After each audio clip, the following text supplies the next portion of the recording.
All right, we are now live. Welcome to another episode of Live with Marcel and Kilani. It is so good to be here. This is our first episode where we actually get to be together and be in the same spot. So I'm in Canada right now. Just arrived on Sunday, so we get to spend the summer together. We got a lot of important work to do over the summer, which is going to be super fun. So we thought we're going to start doing this as a fun kind of experience. Yeah, we have a little bit of a different view here today. We're finally not on other sides of the screen and other sides of the world as well, so it's nice to be able to host this live event and of course do all our other work finally face to face and in person as well, which is kind of special because we only do that maybe 2-3 months out of the year. Yeah, it's about 3 months out of the year, I think, that we get to do work together like this, so close together, and yeah, and hopefully in the future we get to do a lot more work together, yes, right? Sure. So we got a lot of things coming up that we're going to be. We just signed the license, by the way, for everything DISC, the 5 behaviors, and also leadership behaviors. And the reason why we partnered with Wiley, with being a partner for them, is because we identified that the DISC work that Wiley has done is really compatible with the work that we've been doing with the 5 energies. And so, of course, typical to our brand, we're of course going to add a very holistic, kind of flavor to the work that we're doing. But it's going to be super exciting to bring some real validated assessments to what we're doing. Yeah, absolutely. And what I love about the combination of the two of them too is that the 5 energies are kind of holistic in themselves, but the DISC assessment adds kind of a whole different element to the 5 energies that creates more of like a whole encompassed system for our human organization, I guess, even how we see ourselves, how we interact with each other, and I think that will just give kind of a greater emphasis on teams. Yeah, absolutely. I mean, we're not just because DISC, of course, has evolved over the years, and when I was doing research on DISC, I discovered, especially in the past year, that due to COVID for the most part, they've been working so hard on creating really amazing digital experiences. And one of our philosophies with level 5 is that we want to try to be able to make it the greatest impact in the shortest amount of time, and that's always what's really important for us. And so we designed the 5 energies to help people understand how they can shift their behavior, and it really is I like to call it it's like a shortcut or a hack to emotional intelligence, because we don't have to be fully versed in emotional intelligence to understand how we are really showing up, and it's more an observational model that helps us understand how where other people are coming from, but also how we are operating. But it is nice to really kind of be able to take that experience and take that across the entire organization. And this is where Wiley's been doing a tremendous amount of work with really kind of creating a scalable model where we can democratize kind of emotional intelligence and the understanding of how we're behaving together by making this more digitally applicable. And they have a system that's called Catalyst, which we'll introduce in the future.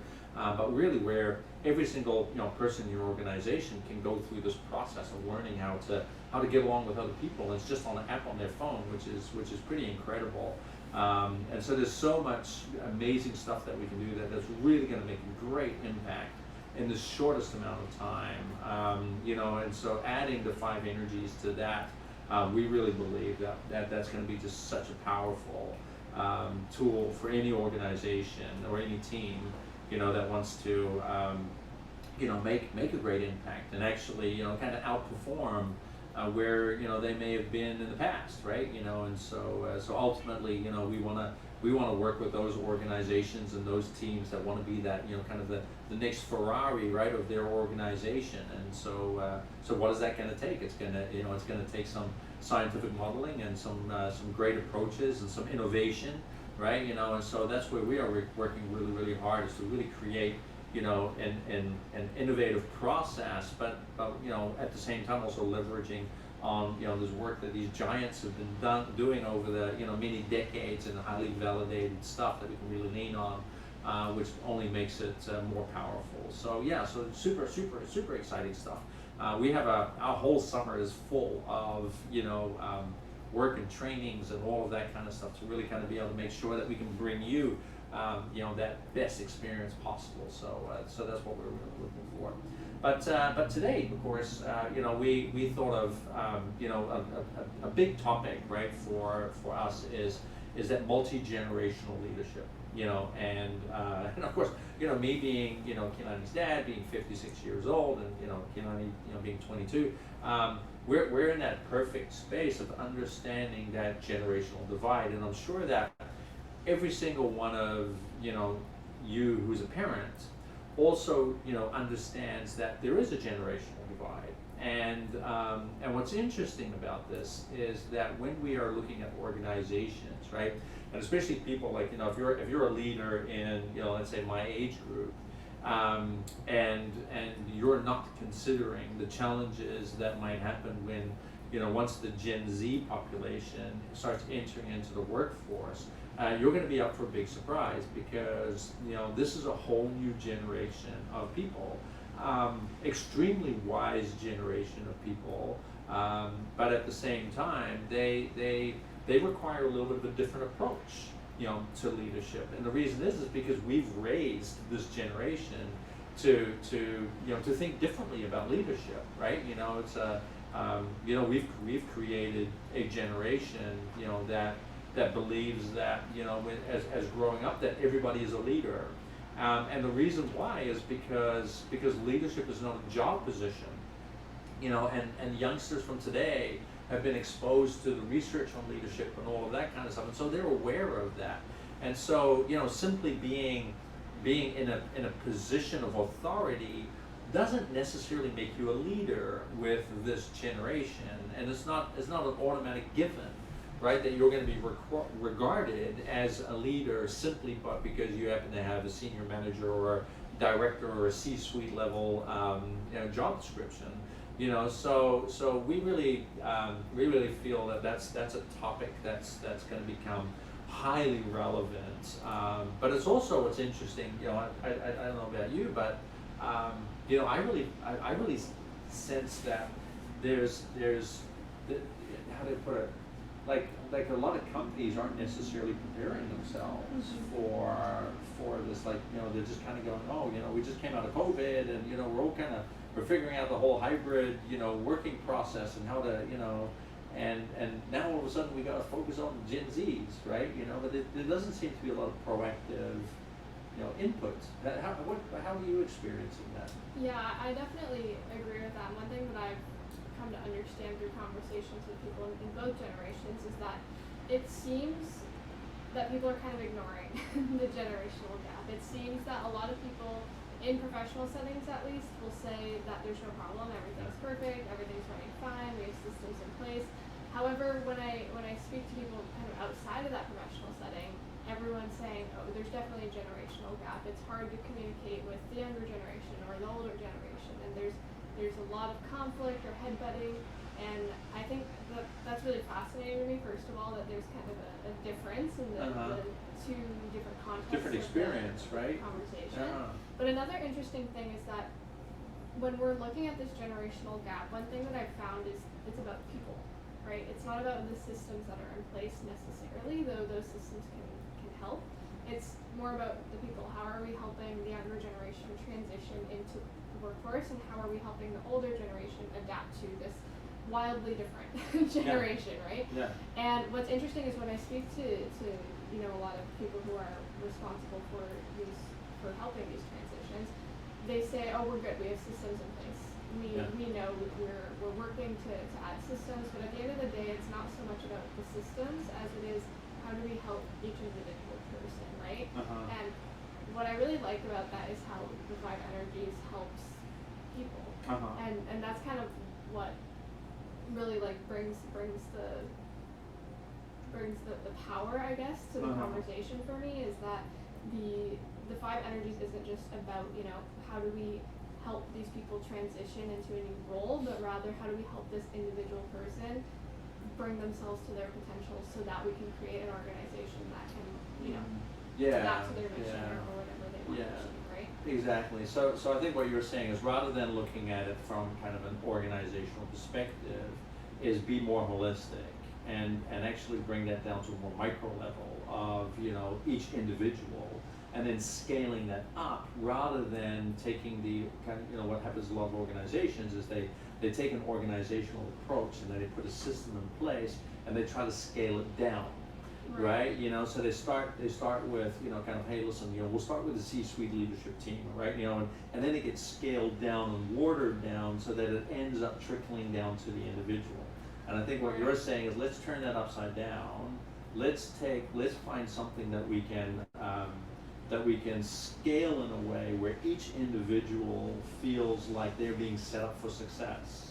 Right, it's almost like an upside down pyramid, or maybe it's a regular pyramid, right? Where they're being set up for success, and then scale it up, right? To a point where, you know, that senior leadership then kind of needs to be able to just nurture that, rather than drive it, right? Because I think that's the big issue, right? It's always like, how do we drive this initiative? When in reality, it maybe isn't something that has to be driven.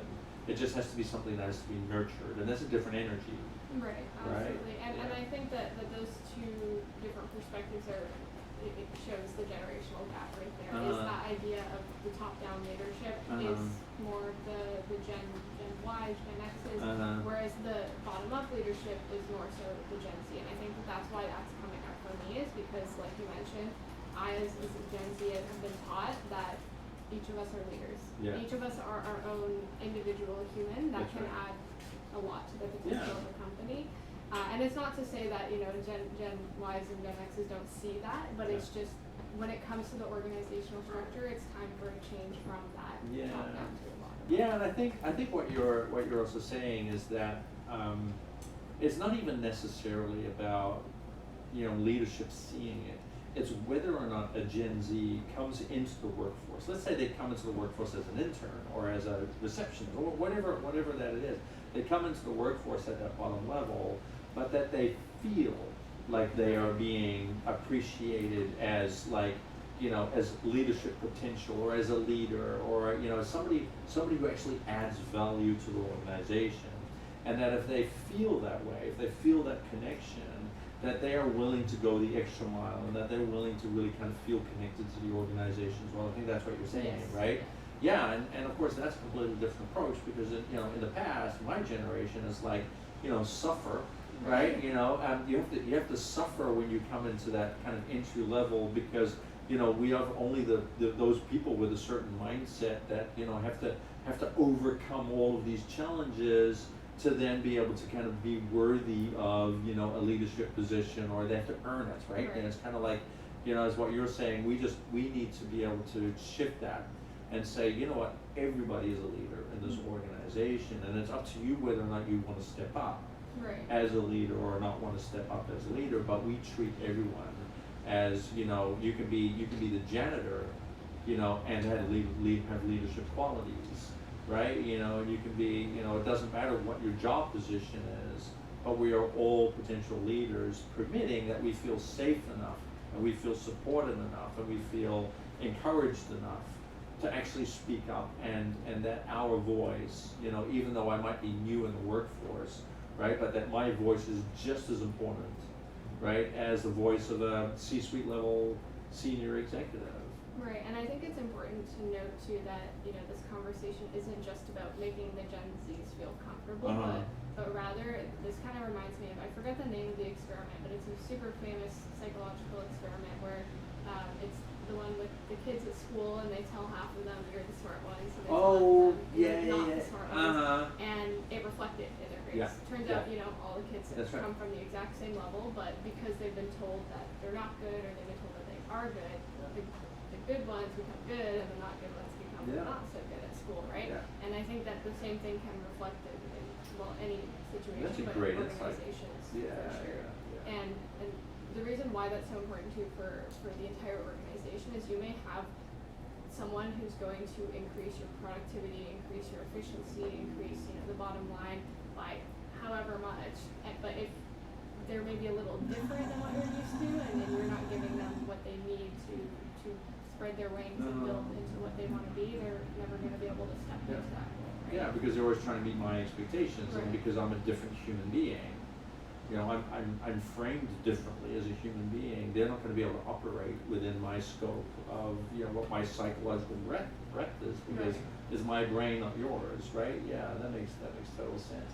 Yeah, and as I'm hearing that too, you know, I'm also thinking, you know, is as we start looking at leadership in such a different way, right? You know, is it time for us to also say, hey, you know, how can we use this, right, as a way to set everybody up for success, and not just from a Gen Z perspective? Because that's what popped in my mind, because as you were saying that with that psychological study, I'm going, you know, and that is so relevant on all levels, because you're, you know, for example, women are raised, right, to you know, kind of like you have to be a good girl, and you have to be, you know, right, and they feel different in their experience. People of color, right, are taught, you know, they're spoken to and treated differently in society, right? And so in a way,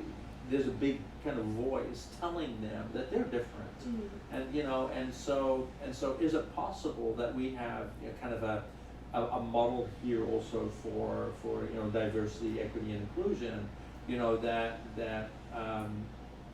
we should be looking at, you know, not just from, hey, listen, we need to have a certain percentage, right, of these people, but hey, do we actually need to be leading these people differently? Right, you know, do we need to lead women differently than, for example, men? Do we need to be, you know, leading people of color differently? You know, do we need to be leading Gen Zs differently? Right, you know, and so that becomes more multi-situational, you know, rather than just kind of saying, hey, this is my leadership style, and this is how I am, and, you know, take it or leave it. You know, and you know, and maybe that's, you know, as I'm thinking, right, because there's so much research now that's showing that when you look at an organization, you actually look up the levels in an organization, the amount of diversity decreases, right? So, you know, I think it's like 6%. I'm just going to throw this off the top of my head. I could be wrong, so don't quote me. But I think it's like 6% of the top 100 or top 500, Fortune top 100, top 500 companies, right, are women, CEOs. The rest are all men. The other 94% are still all men. The boards of directors are still all men, right? You know, and so even though that we're working so hard on this diversity, equity, inclusion space, we have a lot more work to do. And you know, could it be that we're missing something here, right? Could it be that we're missing an element, and maybe this is what that is you know, is that we can't use a leadership, you know, kind of a singular leadership approach for all of these different subgroups of people, because they're different subgroups of people. They've been raised with a different language, right? You know, and so their psychological makeup is different. They might already be stepping into a company kind of with a psychological bias that they're not as good as, you know, people, right, of you know, who aren't of color, or women, or, you know, Gen Zs, which is actually really interesting, because of course that's subconscious, right? Because you can ask anyone, you know, of color, or any woman or anything like that, when they come into a company, you know, do you think you have? They're going to say, yeah, sure, right? But at almost like at a subconscious DNA level, do they really feel the same? Right, as somebody who's grown up in this very kind of, you know, white male, you know, kind of type of environment, do those words feel different to somebody in that kind of privileged type of life, right? And you know, and at the end of the day, that's what drives every decision later on in their lives. And so we might be hiring, right, from a kind of a DEI perspective. We might have systems in place where we're encouraging Gen Zs to come in. But if we're not setting them up for success, if we're not really kind of, you know, looking at that, almost more surgically, right? Like to really kind of say, hey, let's put a microscope to this, and let's do some real research as why do we not have more CEOs who are women, and all of that kind of stuff, and what is it in their psychological makeup, right? That's preventing them from believing just as much, and also experiencing and feeling just as much that they're just as worthy as somebody who may have grown up in a very white household and kind of a white privileged schooling system and all of that kind of stuff, right? So a male, of course, male dominant. That's what really interesting. I never actually looked at it from there. So thank you for sharing that. See, that's what happens when we have conversations with Gen Zs, right?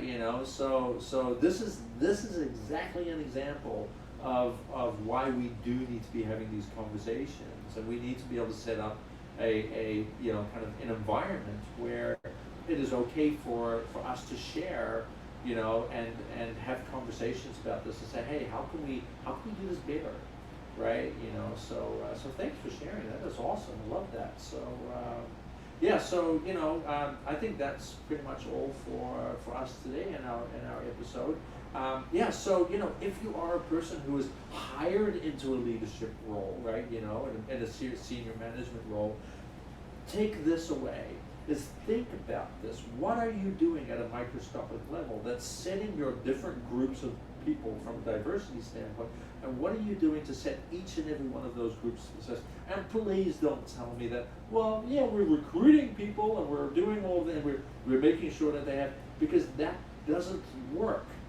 These people are not climbing the ladder in the same way as people who are from kind of white privilege type, male dominant type, schooling systems and operating systems. There's still blind spots there for you. What are you doing to discover those blind spots, and what blind spots can you fill before we have this influx of Gen Zs?